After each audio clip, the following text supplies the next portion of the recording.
Ho aminareo any ry havana ny fahasoavana sy ny fiadanana avy amin'ilay Andriamanitra raintsika sy Jesosy Kristy Tompo. Amen. Izay hipetraka eo amin'ny seza fiandrianan'ny voninahitra. Izay hipetraka eo amin'ny seza fiandrianan'ny voninahitra. Asongadiny mofinainantsika izany araka ny tenin'i Jesosy ao amin'ny Matthieu 7:20. Ny andininy 7:20 hatramin'ny 7:20 ihany.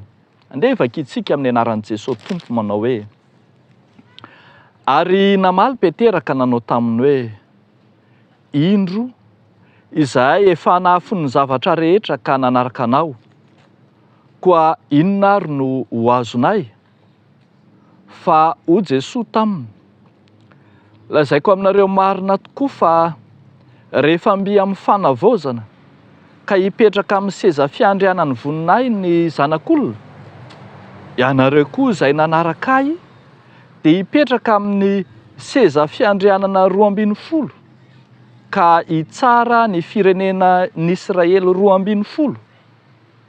Ary izay rehetra efa nahafohi-drano na rahalahy na anabavy na ray na reny na zanaka na tany noho ny anarako dia handray zato eny ka handova fiainana mandrakizay.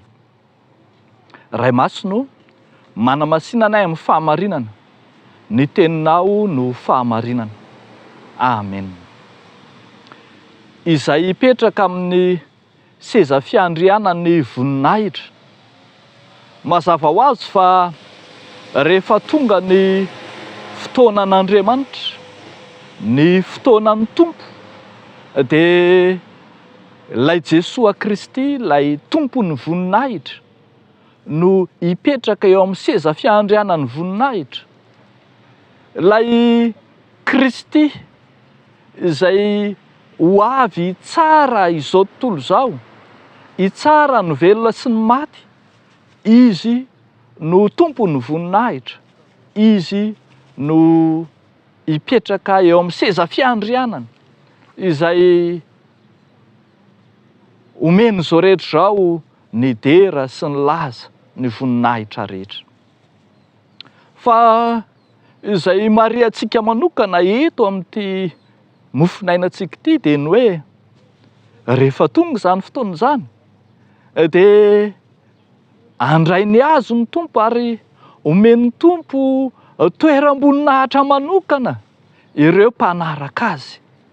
Izany hoe hipetraka eo ambonin'ny seza fiandrianana 12 ihany koa, hitsara ny firenen'Israely 12 ny voalaza eto, ireo izay manaraka azy.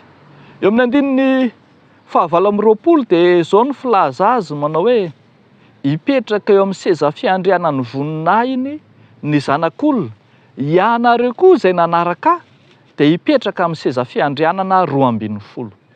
Ianareo koa izay nanaraka amin'ny dikateny sasany dia somary nataony mahitsihitsy kokoa manao hoe ny apôstôly 12 na ny mpianatra 12 no hipetraka amin'ny seza fiandrianana 12 hitsara ny firenen'Israely 12.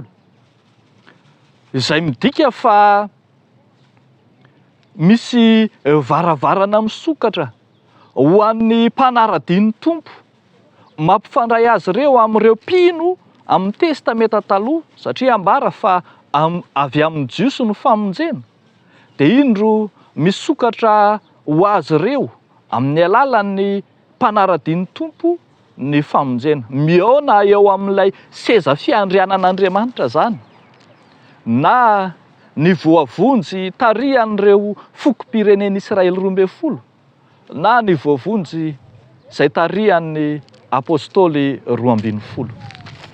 Izay ambaran'ny dikateny fototra ihany koa dia tsara ho raisintsika ihany. Amin'ny dikateny fototra dia mampiasa izy ilay teny hoe akôlitos, akôlita, ilay mpiray petsapetsa, ilay mpiombonaina amin'ny Kristy taranaka iray mpiara-miombon'aina na mpiombona ampana aminy no hipetraka eo amin'ilay seza fiandrianana 12 ka hitsara ny fokom-pirenena 12.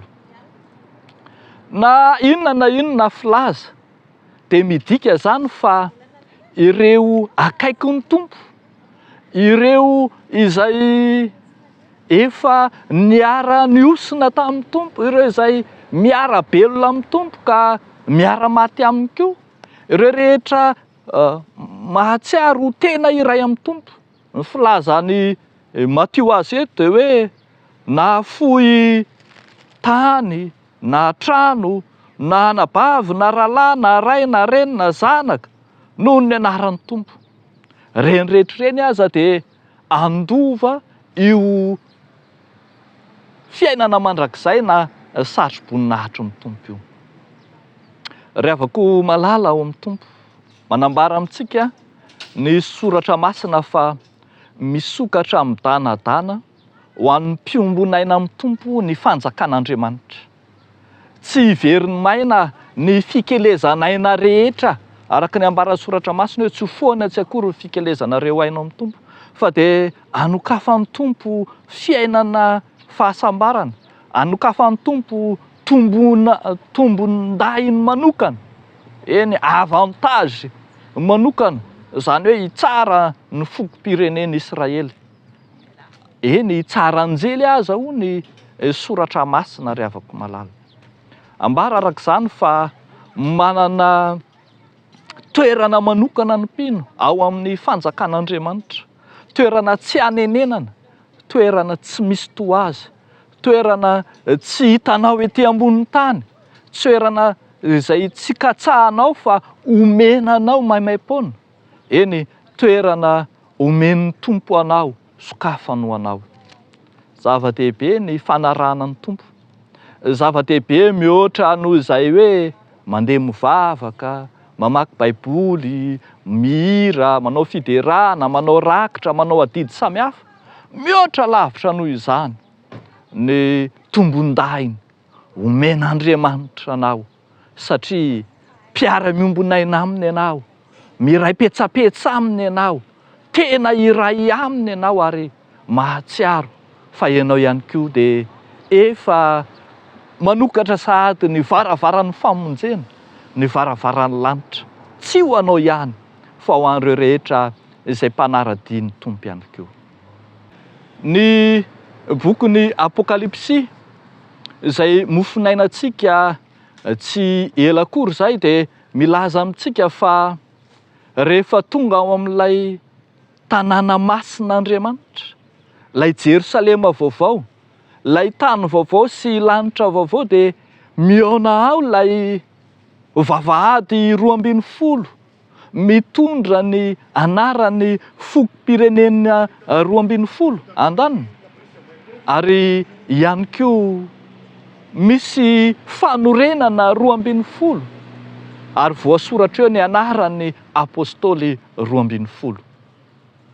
Mihaona any amin'ilay tanàna vaovaon'Andriamanitra ny mponiny ny voavonjy ny testameta taloha sy ny voavonjy ny testameta vaovao, ary isika rehetra izay mianara-dian'ny tompo, mpiombon'aina aminy, miray petsapetsa aminy ary manao ny fanompoana izay efa niantsony antsika.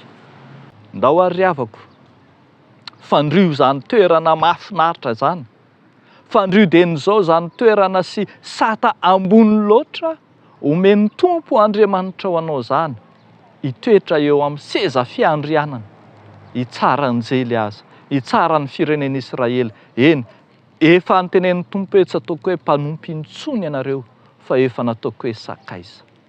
Efa noraisin'Andriamanitra ho zanany, mpiara-mandova ny fanjakana amin'ny zanak'Andriamanitra, ary dia indro miditra maimaim-poana ao amin'ny fanjakan'ny zanany malalany. Eo an'Andriamanitra irery ihany ny voninahitra. Amen. Hivavaka isika. Tompo, misaotra anao zahay noho ny sata sy anjara manokana menao sokafanao anay eo amin'ny fiainan-danitra dia ny fiainana mandrakizay. Misaotra anao izay Jesosy satria toa tsapanay loatra fa efa mitahanay amin'ny fitahim-panahy rehetra ianao ary mandray anay ho isan'ny momba ny tenanao ka mampandova ny fiainana mandrakizay ho anay. Ankehitriny izay dia mivavaka ho an'ireo mpanomponao rehetra, ireo rehetra nantsoinao tamin'ny anaranao, mahafoy tena, mahafoy aina, mahafoy vola aman-karena. Eny, misy amin'izy ireny mihitsy miaritra amin'ny mafy mandao fianakaviana noho ny amin'ny fitoriana ny filazan'ny tsaranao. Ianao Tompo, hitaha azy ireny ka hanome ny anjara sahaza azy etỳ an-tany hatrany an-danitra. Dia ho anao Andriamanitra rery ihany ny dera sy ny laza, ny voninahitra hatramin'ny taloha indrindra sy mandrakizay. Amen.